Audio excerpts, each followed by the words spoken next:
अब बात करते हैं कुछ नेटवर्किंग कमांड्स के बारे में जो हमने पहले पढ़ भी चुका है यार। जो पिंग था वो तो वैसे ही है यहाँ पर भी, जैसे विंडोज में पढ़ा था हमने। अगर मेरे को पिंग करना है google.com तो ये वैसे ही काम करेगा यार।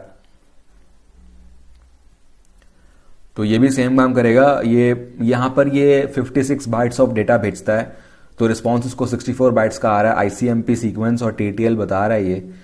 बस यही है यार पिंग कमांड, मतलब आईसीएमपी एको रिक्वेस्ट भेजता है और बताता है कि सिस्टम ऑनलाइन है कि नहीं। तो ये बेसिकली पिंग है। अब उसके बाद हमारे पास और कुछ कमांड्स है, जैसे हम लोग यहाँ पर नेटस्टैट यहाँ पर भी कर सकते हैं। तो हमारा जो नेटस्टैट है यहाँ पर भी ये सेम काम करता है जैसे हम लोग विंडोज में करते थे, लेकिन इसका जो फॉर्मेट है वो अलग है। जो ये फॉर्मेट बता रहा है आपको, यहाँ पर आप फिर से इसका हेल्प देख सकते हो। तो आपको सारे ऑप्शंस यहाँ पर मिल जाएंगे। तो प्रोसेस की आईडी अगर आपको पता करनी है तो -p से हो जाएगा वो। तो आपको प्रोसेस आईडीज मिल जाएंगी यहाँ पर, देख रहे होगे ये तो नंबर आ रहा है, ये वाला शायद यही है, मुझे पता नहीं है। आप इसको कंफर्म कर लीजिएगा उसके बाद।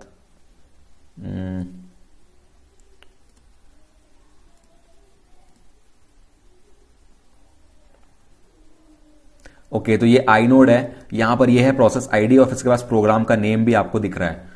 अब एक नया कमांड है हमारे पास, कर्ल। कर्ल का मतलब क्या है? कर्ल बोलो या CURL बोलो, ये काफी यूजफुल कमांड है। अगर आपको किसी एक्सटर्नल मतलब URL पे रिक्वेस्ट करके उसका रिस्पॉन्स आपको कमांड लाइन पे चाहिए, या आपको एक स्क्रिप्ट रन करानी है, मतलब जैसे आप नॉर्मली ब्राउजर में रन करते हो ना, वही उसी का सिमुलेशन कर रहा है यहाँ पर ये कमांड लाइन पे। तो CURL ये यूज होता है। इसका मैन देख लेते हैं। तो यहां पर ये क्या बोल रहा है? ट्रांसफर है URL। तो ट्रांसफर URL का जो रिस्पॉन्स है वो आपको ये देगा। तो ट्रांसफर डेटा फ्रॉम और टू अ सर्वर, तो ये सर्वर को भी डेटा दे सकता है, सर्वर से डेटा ले भी सकता है।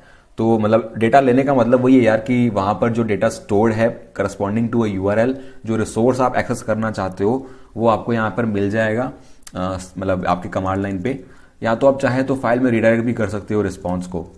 तो आपको यहां पर क्या करना है? URL का नाम देना है या कोई स्क्रिप्ट का नाम देना है। वो स्क्रिप्ट रन होगी सर्वर पे और आपको रिस्पॉन्स यहां पर दिखेगा।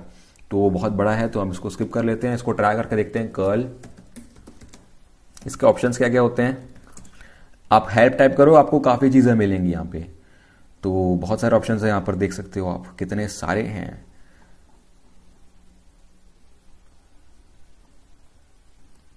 तो अभी सिंपल सा URL लिखते हैं, कर्ल google.com।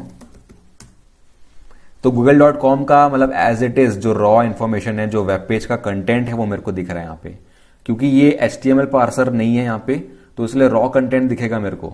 यहाँ पर जो HTML का जो सोर्स कोड है वो दिख रहा है। तो इस तरीके से अगर आप कोई स्क्रिप्ट टाइप करोगे तो वो स्क्रिप्ट भी आपको यहाँ पर रन हो जाएगी, रन होके शो होगी यहाँ पे।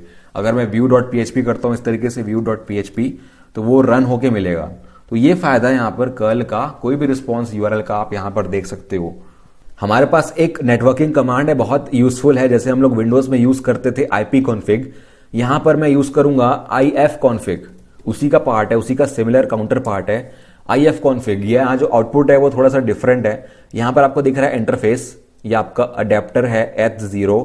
मेरा एथरनेट अडेप्टर है वर्चुअल वाला, क्योंकि VMware में चल रहा है। तो ये वर्चुअल अडेप्टर मेरा H0 इस सिस्टम से लगा हुआ है। इसका जो iNet वर्जन है IPv4 वो ये है, जो एड्रेस है। नेटवर्क मास्क मतलब सबनेट मास्क ये है, ब्रॉडकास्ट एड्रेस ये है, और यहाँ पर बहुत सारी इंफॉर्मेशन और आप देख सकते हो। तो ये मेरा लोकल होस्ट इंटरफेस है जो बाय डिफॉल्ट रहता है सब में। ये जो इन्फॉर्मेशन है हम लोग बेसिकली तब यूज करते हैं जब हमको नेटवर्क कॉन्फ़िगरेशन के बारे में पता करना है, जैसे फॉर एग्जांपल IP एड्रेस या सबनेट मास्क। तो इस तरीके से ये जो IPv6 भी है मेरा, ये भी सही है। तो ये हमारा बेसिकली यूज होता है। और भी काफी सारी चीजें हैं ifconfig। किसी पर्टिकुलर इंटरफेस के बारे में जानना है तो H0 लिखो यहाँ पे, उसके बारे में इंफॉर्मेशन आ जाएगी। और भी हेल्प कमांड टाइप करके आप पढ़ सकते हो, काफी कुछ यहाँ पे हेल्प में दिया हुआ है। किसी इंटरफेस को डाउन करना है, मतलब उसको डिसेबल करना है, तो ifconfig H0 डाउन ये लिखो और फिर ifconfig करो तो वो इंटरफेस आपको नहीं मिलेगा, क्योंकि वो डाउन हो चुका है। यहाँ पर भी आप देख रहे हो ये रन नहीं कर रहा है, मेरा इंटरनेट डिस्कनेक्ट हो चुका है। अब मैं फिर से यहाँ पे ifconfig H0 अप करता हूं तो ये अप हो जाएगा, ये फिर से रन करेगा।